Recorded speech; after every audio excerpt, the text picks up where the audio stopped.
Friends, our reading this morning is a poem by James Pearson called The Spring.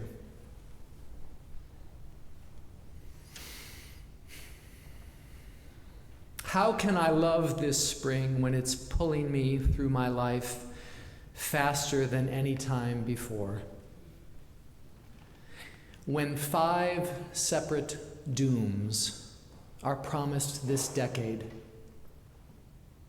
and here I am, just trying to watch a bumblebee cling to its first purple flower. I cannot save this world, but look how it's trying once again to save me.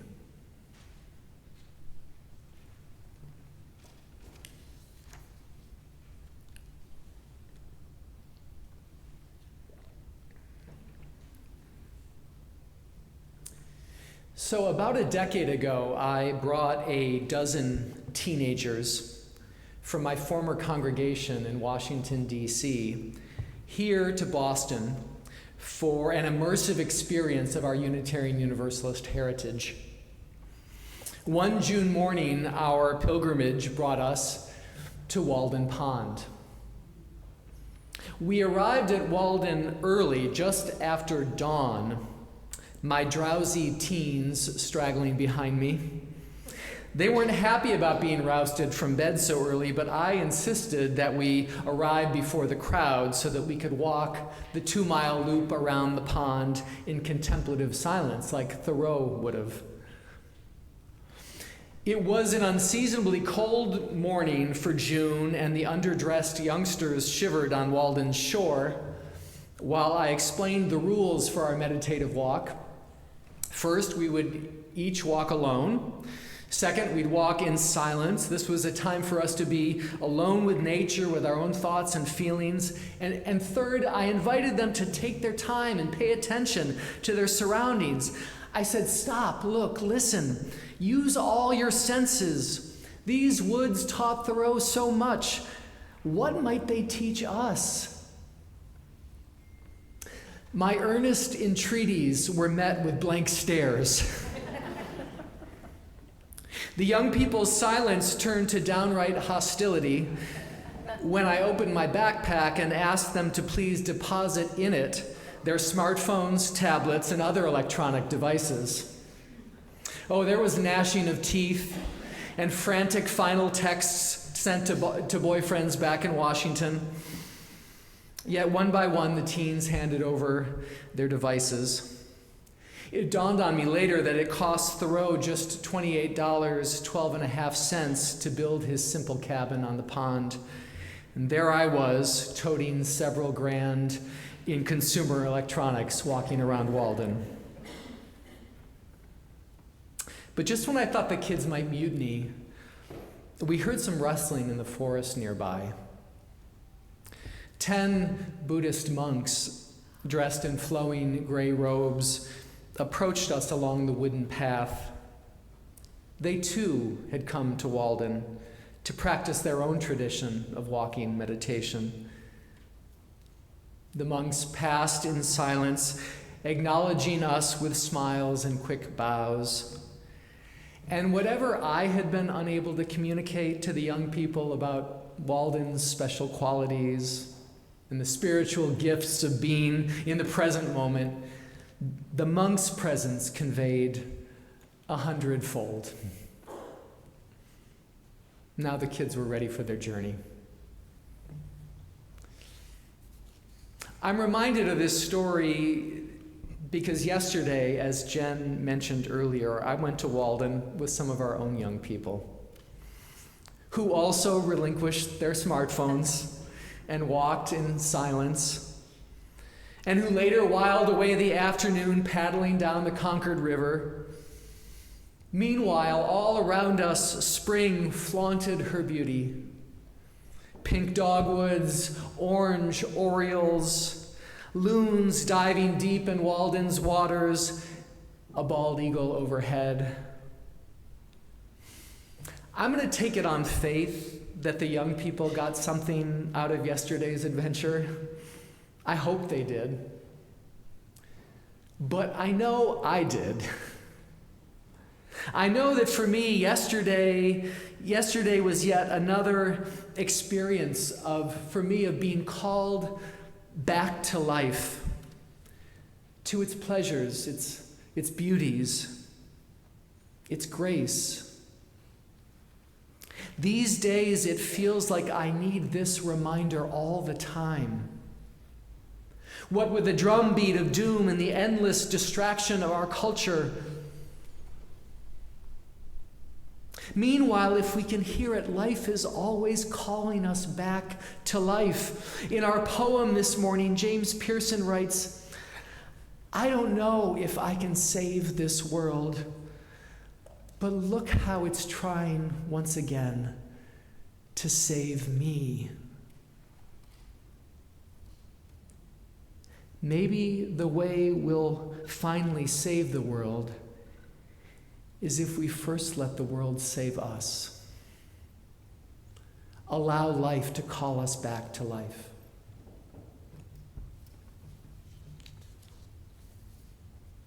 I chose a cheeky title for my sermon this morning, The Gospel According to Now. Gospel means literally good news. And you might ask, what good news could possibly come from the mess of this present moment? But the title is inspired by Thoreau himself, by his reminder to us that spiritual wisdom and power aren't just locked up in some book somewhere, the Old Testament or the New. There is, wrote Thoreau, an even newer testament. He said, the gospel according to this very moment. The gospel according to now. What is that gospel? Thoreau sums it up in one sentence. Above all, he says, we cannot afford not to live in the present. And so I want to unpack that for just a moment. The gospel according to now is no mere presentism. Thoreau isn't suggesting that our salvation somehow lies in being beholden to the latest new thing. Nearly 200 years ago, he foresaw the compulsion that the new that keeps us constantly refreshing our news feed, forever scrolling our socials. He lamented how often his neighbors in 19th century Concord went to the post office to check their mail. 19th century FOMO.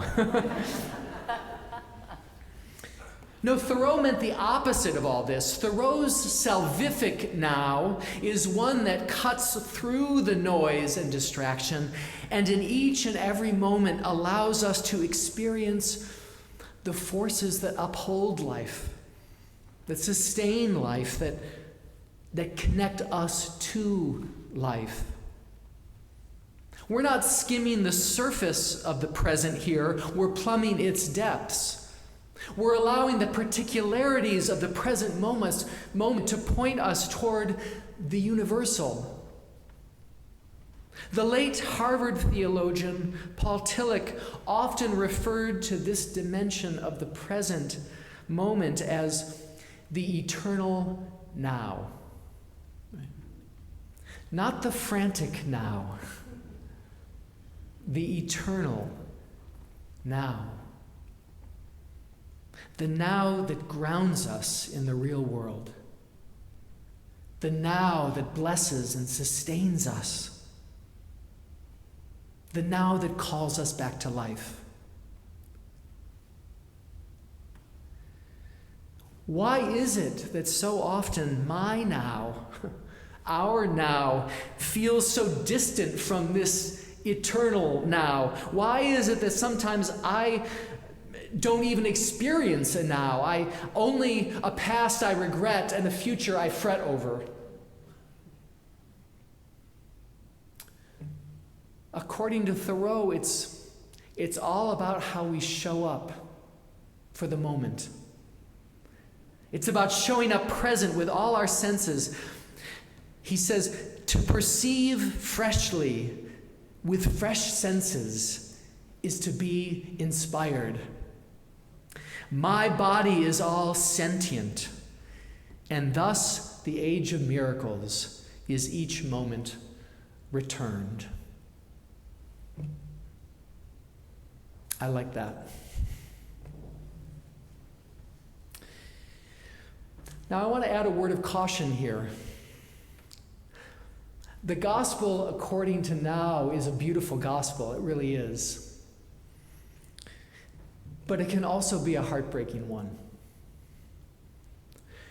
When we show up with all our senses, when we show up with an open heart, we do indeed notice and feel a lot. Not only beauty and grace, but also pain and suffering and heartache. And so there is a prophetic imperative to the present moment. An imperative to see through its lies and deceptions and to grasp the structures of power that harm life, that prevent it from flourishing.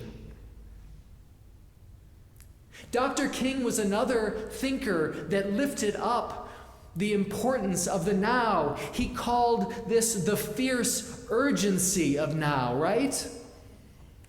Remember that King was deeply influenced by Thoreau, especially his essay on civil disobedience.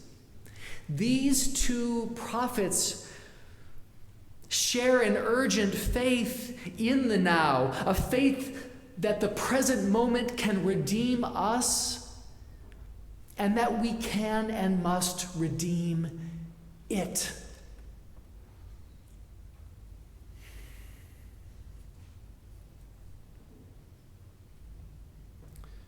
Which feels like it leaves us with kind of a tall order. We who believe in this gospel according to now are left, at least I am, with what feels like a dilemma that was once summed up by the writer E.B. White. I've shared this with some of you before. E.B. White said, I wake up every morning. We could say, I arrive in every moment torn between two impulses: to save the world and to savor the world. And then he added, it makes it hard to plan my day. I get it, right? Did the gospel I'm preaching this morning demand that yesterday I be with our young people at Walden, teaching them to notice and love the world? Notice what's going on in their hearts and souls? Or did it demand, for example, that I be with the young people in the yard across the street, in the encampments, demanding an end to the devastation in Gaza? Savor or save? I can't pretend that I have an answer to what this gospel requires of me in any given moment, much less what it requires of you. What I can say, with as much certainty as I can say anything, is that this dilemma, to save or to savor, it's a false choice. It's a trap. It just can't be either or. Life can't be asking us to choose one over the other, can it?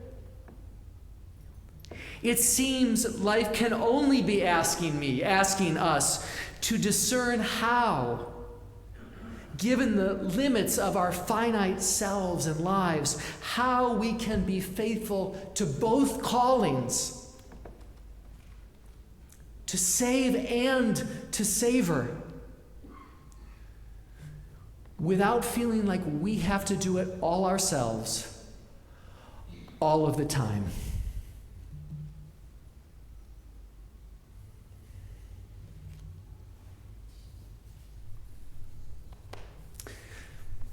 Allow me to close by briefly returning to the story with which I began.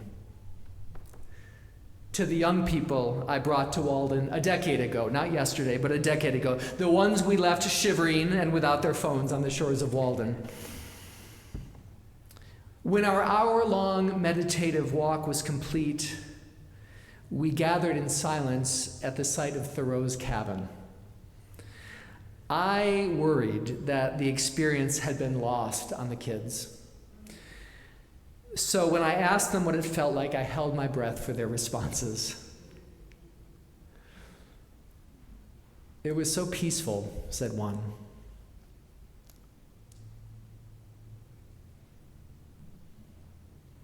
"I took off my shoes and walked barefoot so I could feel the ground beneath my feet," said another. "I never thought I could keep silent for 45 minutes. I saw a chipmunk," added another. "I was so relieved." Thoreau himself would have been pleased, I think. And after we were done sharing, everyone was in a relaxed mood and no one seemed eager to retrieve their smartphones. And by now the June sun was high in the sky, warming our bodies, and some of us just couldn't resist. We dove and waded and swam into the beckoning waters of Walden Pond. And it dawned on me that for a Unitarian Universalist, swimming the sacred waters of Walden is really kind of like a full immersion baptism, right? A baptism into the fullness of the present moment. A baptism into the rich beauty and joy and gift of life itself, an initiation into the gospel according to now. And watching those teenagers, many of whom I'd known since they were babies, I'd been at that church a long time by then, many of whom I'd blessed when they were infants, watching them frolic in the water, my heart was full. I was reminded of the bright promise and the fierce urgency of their lives. I was reminded of the beauty of the earth and the fierce urgency to protect it. And I committed once again never to forsake this world, its beauty, or its brokenness. I choose to savor and save both. Amen.